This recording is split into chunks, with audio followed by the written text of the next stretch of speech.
क्या बोलते थे वो लोग, उसकी हमारा गढ़ है।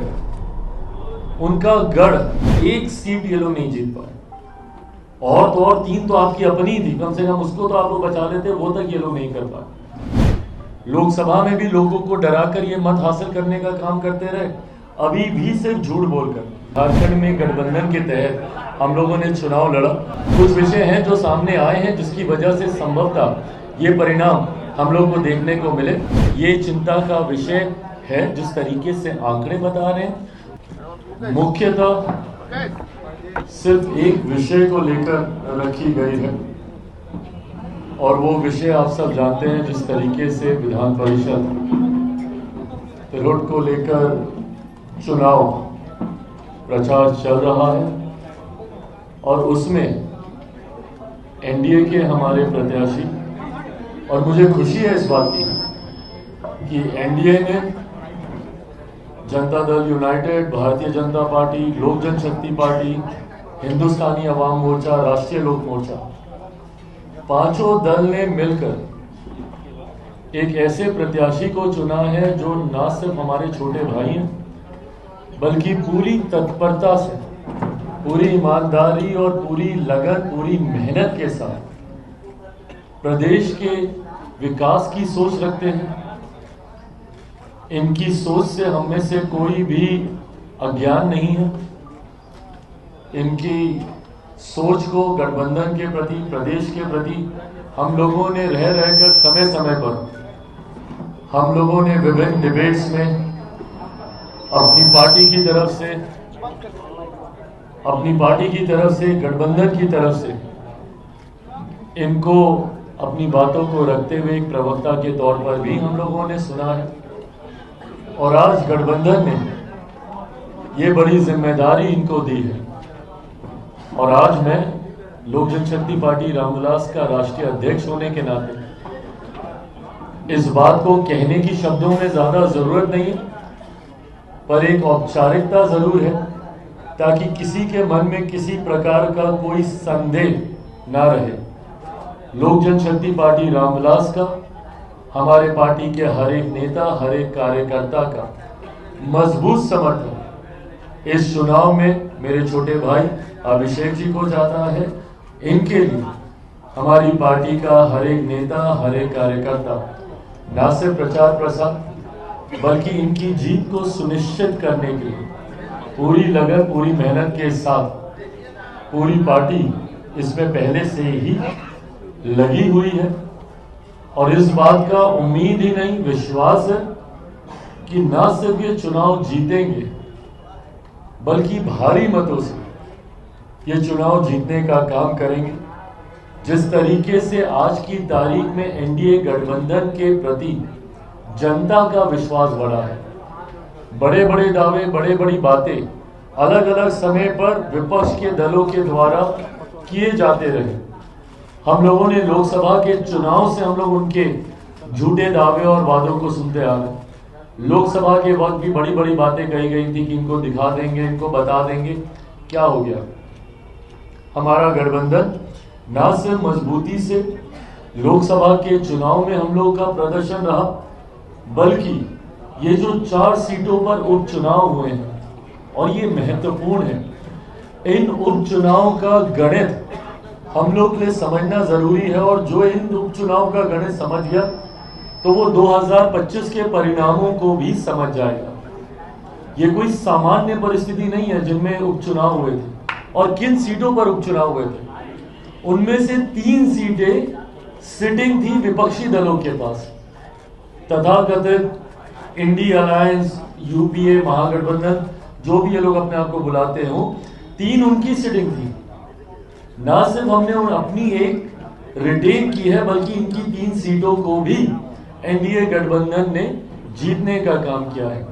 और उनमें से सीटें कौन कौन सी? बेलागंज की सीट, जो कुछ लोग अपना आधिपत्य मानकर चलते थे कि उन्हीं का ही अधिकार है। क्या बोलते थे वो लोग, उसकी हमारा गढ़ है।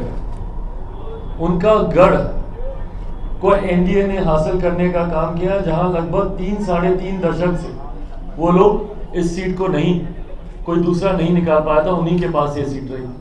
तरारी वाली सीट जिस तरीके से विशाल ने उस सीट को जीता, मनोरमा जी ने बेलागंज को जीता, ये चारों सीटें दर्शाती है। इमामगंज को भी लेकर दुनिया भर का प्रचार प्रसार, फलाना ढिमकाना सब बोला गया, गठबंधन पे सवाल उठाए गए, तमाम बातें बोली गई।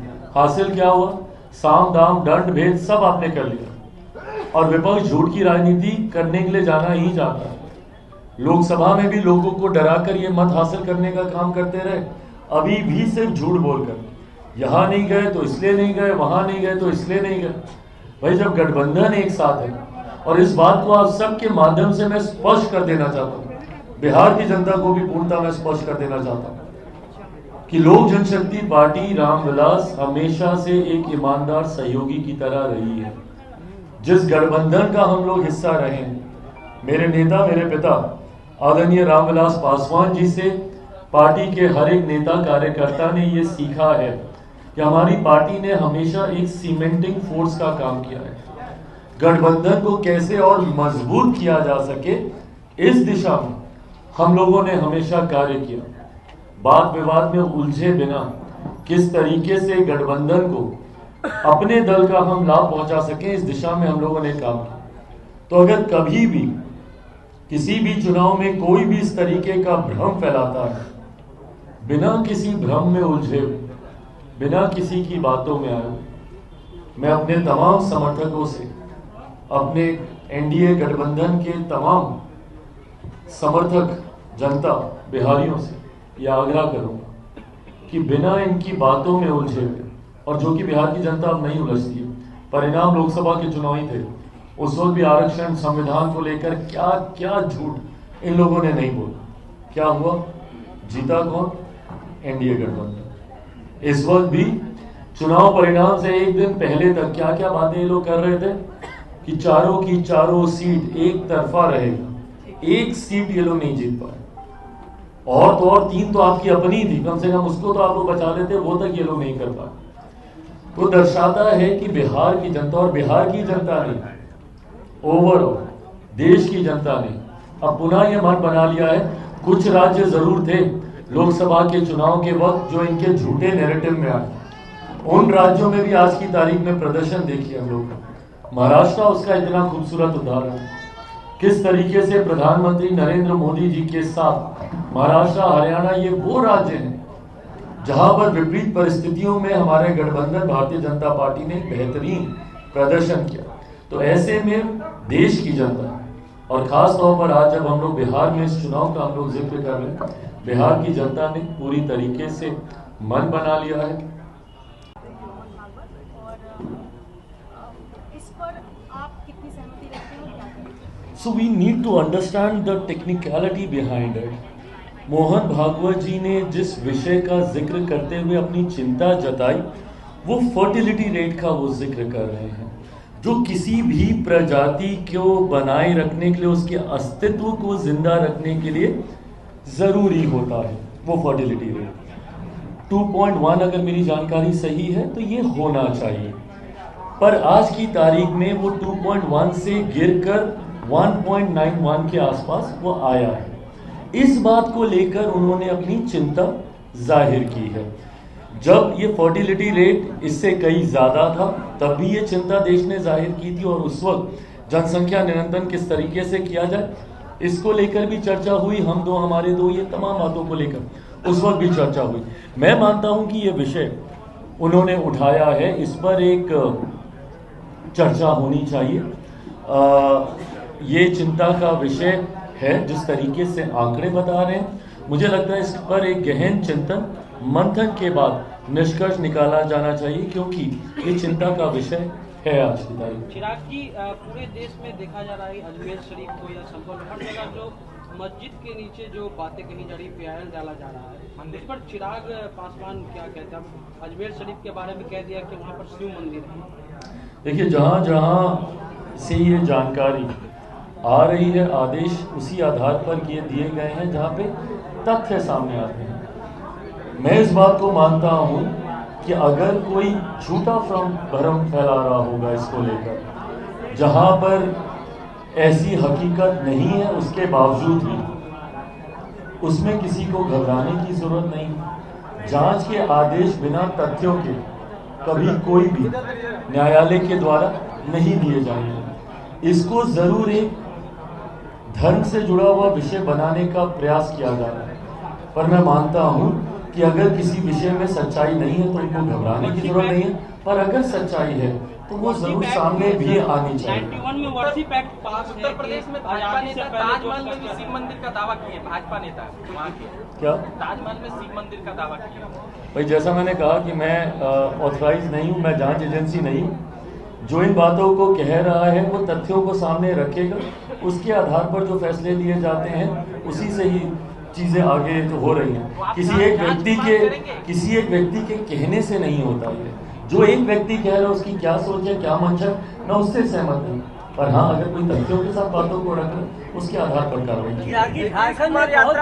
पड़ रहा है चिराग जी को भी कल प्रचार का अंतिम दिन है, तो मोहब्बत इजहार क्यों करना पड़ रहा है हाथ में बैठा कर? भाई मेरा एक सहयोगी दल होने के नाते, क्योंकि इसमें प्रचार का और कोई तरीका नहीं है, इसमें तरीका यही है कि आप सबके माध्यम से इस बात को, क्योंकि कई बार कई लोग भ्रम भी फैलाते हैं, तो ऐसी स्थिति नहीं हो कहीं पर किसी के भ्रम में कोई ना फंसे, इसीलिए और ये समर्थन है इनके प्रति, गठबंधन का समर्थन है, पार्टी का समर्थन है। आप एक पुराने सहयोगी रहे हैं, वो कंफ्यूजन क्रिएट कर रहे हैं, एक आपसे पहले पार्टी में रहे हैं, हट चुके हैं, वो कंफ्यूजन क्रिएट कर रहे हैं कि आपका प्रेम उनके साथ। भाई मैंने इस बात को स्पष्ट कर दिया है आज मेरे साथ जो बैठे हैं अभिषेक, इसीलिए मैंने कहा कि कोई अगर भ्रम फैलाने का प्रयास कर रहा है तो इस बात को सुनिश्चित कर लिया जाए कि लोक जनशक्ति पार्टी रामविलास का पूरा समर्थन, मेरा पूरा समर्थन इनके साथ है और ये चुनाव जीत रहे हैं, इसमें कहीं कोई संदेह नहीं। आपके तस्वीर और आपके बैनर का इस्तेमाल आपके निर्दलीय जो वहाँ उम्मीदवार खड़े हैं, यानी आपकी पार्टी में जो लीगल एक्शन आप लेंगे कर रहे हैं इस्तेमाल, और कह रहे हैं कि हमको पूरा आशीर्वाद नहीं, तो अगर वो इस्तेमाल कर रहे हैं और ये जानकारी अगर अधिकृत तौर पर हमारे पास आती है तो जरूर उस पर एक्शन लिया जाएगा। ये गलत है, बिना किसी की जानकारी के, बिना किसी की सहमति के इस तरीके से तस्वीरों का, बैनर का, पार्टी के नाम का, पार्टी की सोच का इस्तेमाल करना कतई उचित नहीं है। जो ये कर रहा है वो गलत कर रहा है। आशीर्वाद प्राप्त है चिराग पासवान जी। मेरा आशीर्वाद किनके साथ है, और भैया अभी तो मतलब क्या आशीर्वाद क्या होता है भाई, अभी उस उम्र में नहीं पहुंचे हैं। पूरा समर्थन इनके साथ है, छोटे भाई हैं, बड़ा भाई होने के नाते तो आशीर्वाद दे ही सकते हो, तो पूरा इनके साथ है।